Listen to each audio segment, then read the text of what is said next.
Welcome back to our channel life in trading. Uncle के लिए best 3 stocks है अपने पास जिसमें हम लोग ट्रेड लेंगे। सबसे पहला नंबर स्टॉक है अपने पास नवीन फ्लोराइन। एंड नवीन फ्लोराइन को देखेंगे तो ये एक बहुत स्ट्रॉन्ग सपोर्ट लेवल को ब्रेक डाउन दे चुका है। यहाँ पे इसका सपोर्ट लेवल था जहाँ से कंस्टेंट बार बार सपोर्ट ले रहा था। यहाँ पे भी देखेंगे तो सपोर्ट लिया। अब एंड मोमेंट पे क्या हुआ, यहाँ पे आया है ब्रेकडाउन आने के बाद जो लो बनता है वो अपना सपोर्ट का काम करता है, और साथ ही साथ जो सपोर्ट ब्रेक होता है तो वो क्या करता है, रेसिस्टेंस बन जाता है। तो कंस्टेंट यहाँ पे ये रेसिस्टेंस फेस करने लगा। अब हम लोग वेट करेंगे कि नवीन फ्लोराइन इसके नीचे जाए, यानी कि 4265 के नीचे जाता है तो हम लोग क्या करेंगे, सेल कर देंगे। स्टॉप लॉस लगा देंगे 4359 का। ये जो हाई है ये बन जाएगा अपना stop loss point. First target रहेगा 4120 का एंड सेकंड टारगेट रहेगा 3854। सेकेंड नंबर स्टॉक है अपने पास हिंडाल्को। एंड हिंडाल्को में बहुत अच्छा अपॉर्चुनिटी मिलने वाला है कल। बहुत स्ट्रांग रेसिस्टेंस को ये फेस कर रहा है। काफ़ी दिनों से रेसिस्टेंस लेवल के ऊपर नहीं जा पा रहा था, रेसिस्टेंस बार रिजेक्ट हो जा रहा था।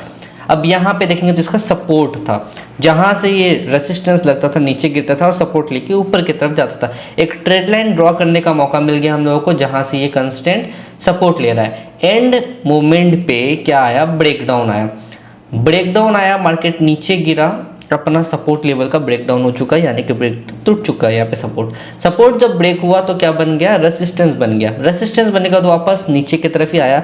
अब हम लोग वेट करेंगे यहाँ पे कि हिंडाल्को 429.45 पैसा के नीचे अगर आता है तो हम लोग इसको सेल कर सकते हैं। सेलिंग अपॉर्चुनिटी देखने को मिलेगा।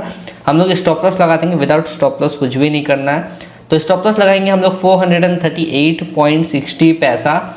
फर्स्ट टारगेट रहेगा 414.50 पैसा एंड सेकेंड टारगेट रहेगा 386.90 पैसा।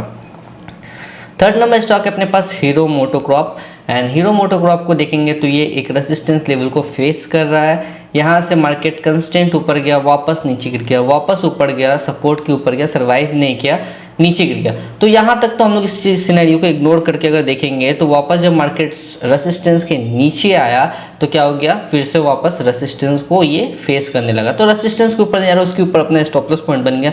हमेशा याद रखना है कि हम लोग जब ट्रेड लगाते हैं तो वहाँ पे अपना स्टॉप लॉस पॉइंट कंफर्म होना चाहिए कि हाँ वहाँ पे स्टॉप लॉस लगाने का जगह मिले। कभी भी ऐसा नहीं कि ट्रेड लगा दी विदाउट स्टॉप लॉस और उसके बाद देखते हैं जो होगा देखा जाएगा, ऐसा नहीं करना है। स्टॉप लॉस एक लॉजिक होना चाहिए जहाँ पे कि हाँ अगर आप यहाँ पे स्टॉप लॉस लगाते हैं तो स्टॉप लॉस हिट होने का चांसेस काफ़ी कम है। तो यहाँ पे हम लोग अगर ट्रेड लेते हैं तो एंट्री बनेगा 2665 के नीचे, यानी कि इसके नीचे अपना एंट्री पॉइंट बनेगा। अब स्टॉप लॉस लगाए हम लोग कहाँ पे, 2701 के पास में अपना स्टॉप लॉस पॉइंट बन रहा है। इन केस मार्केट नीचे आता है, आने के बाद वापस ऊपर जाता है तो क्या होगा, वापस यहाँ पहुँच के ही क्या होगा, इसमें रेसिस्टेंस लगेगा। सेम दीपक नाइट्राइट में देखने को मिला था हम लोगों को। एक बार दीपक नाइट्राइट का चार्ट आप लोगों के संग शेयर करते हैं कि दीपक नाइट्राइट में रेसिस्टेंस लेवल था एंड ट्रेड हालांकि एक्टिव नहीं हुआ। ये इसका रेसिस्टेंस लेवल था जहाँ से बार बार रेसिस्टेंस को फेस कर रहा था। आज क्या हुआ, वापस रेसिस्टेंस के ऊपर जाने का कोशिश किया, लेकिन देखिए वापस से सेलिंग प्रेशर आ गया। इसलिए कैंडल क्लोजिंग में बहुत ज़्यादा मायने रखता है। तो सर्वाइव नहीं किया, वापस नीचे की तरफ आ गया। ट्रेड हालांकि एक्टिव नहीं हुआ है लेकिन रेसिस्टेंस काम कर रहा है। मतलब अगर हम लोग हिंडाल्को को देखेंगे, हीरो मोटोकॉर्प को देखेंगे तो इसमें भी सेम सिनेरियो देखने को हम लोग को मिल रहा है। हाँ, इसमें भी हम लोग को सेम सिनेरियो देखने को मिल रहा है। रेसिस्टेंस लेवल मतलब रेसिस्टेंस के ऊपर नहीं जा पाएगा। अब हम लोग अगर ट्रेड में एंट्री लेते तो अपना फर्स्ट टारगेट बनेगा 2629 का एंड सेकेंड टारगेट रहेगा 2573। निफ्टी पे थोड़ा नज़र घुमा लेते एक बार कि निफ्टी यहाँ पे क्या कर रहा है। तो निफ्टी में देखेंगे तो अब निफ्टी का सारा चार्ट को हमको डिलीट करना पड़ेगा क्योंकि निफ्टी एक रिवर्सल पॉइंट दिखा रहा है। यहाँ पे 2 बार निफ्टी क्या किया, रेंज क्रिएट करके ऊपर की तरफ गया है। ये निफ्टी का फर्स्ट रेंज जहाँ से निफ्टी ऊपर गया, वापस निफ्टी एक छोटा सा रेंज बना के वापस ऊपर जाने की कोशिश कर रहा है। निफ्टी का रेसिस्टेंस लेवल कहाँ पे, ठीक इस जगह पे। मतलब यहाँ पे निफ्टी अगर पहुँचता है तो वापस सेलिंग प्रेशर हम लोग को देखने को मिलेगा। 18,300 के अराउंड ये वापस यहाँ पहुँच के गिरने का कोशिश कर सकता है। तो ओवरऑल अभी मार्केट साइडवेज ही चल रहा है, इसी तरीके से चलेगा। इवन अगर उसकी ऊपर जाता है तो यहाँ पे अपना एक ट्रेड लाइन ड्रॉ करने का मौका मिल रहा है। इस तरीके से हम लोग एक ट्रेड लाइन ड्रॉ कर सकते हैं।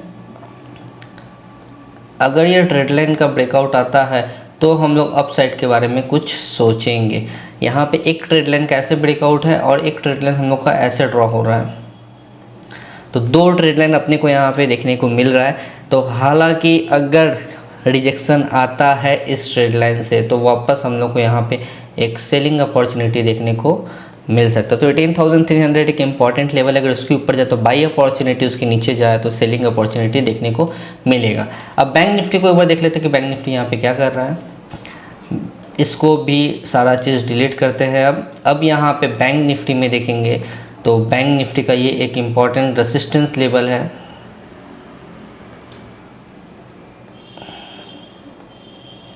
यहाँ पे इसका रेजिस्टेंस है, यानी कि बैंक निफ्टी अगर यहाँ पे पहुँचता है 42,600 के अराउंड, तो यहाँ से वापस हम लोग को एक डाउनफॉल का मूवमेंट देखने को मिल सकता है। यानी कि अगर धीरे धीरे मार्केट ऊपर जाता है तो वापस यहाँ से गिरता हुआ नज़र आएगा। अगर इसके ऊपर जाता है तो फिर ब्रेकआउट आ जाएगा, फिर मार्केट ऊपर कंटिन्यू करेगा। बट अभी फ़िलहाल के लिए अगर मार्केट इस तरीके से रैली देता है तो वापस गिरने का मौका देखने को मिल सकता है। अगर ब्रेकआउट देना होगा तो मार्केट इस तरीके से रेंज क्रिएट करके अगर ब्रेक करे तो नीचे में स्टॉप लॉस, ऊपर में बाई एंट्री हम लोग ले सकते हैं। एसजीएक्स निफ्टी पे वो नज़र घुमा लेते हैं कि एसजीएक्स निफ्टी यहाँ पे क्या कर रहा है। तो एसजीएक्स निफ्टी फ्लैट है। एसजीएक्स निफ्टी 4 रुपीज़ क्या है, डाउन है। ग्लोबल मार्केट को देखेंगे तो नास्डैक 121 पॉइंट्स डाउन। अभी ये ग्लोबल मार्केट चालू नहीं हुआ है, कल का है। तो ग्लोबल मार्केट में भी क्या है, ये रेसिस्टेंस पे ही ट्रेड कर रहा है। डाउ जोन्स रेसिस्टेंस लेवल पे फेस कर रहा है। इवन अगर हम लोग इसको देखेंगे नास्डैक को, तो नास्डैक में भी रेसिस्टेंस लेवल है अपसाइड में। जब तक ये रेसिस्टेंस ब्रेक नहीं होता अपसाइड मूवमेंट देखने को नहीं मिलेगा।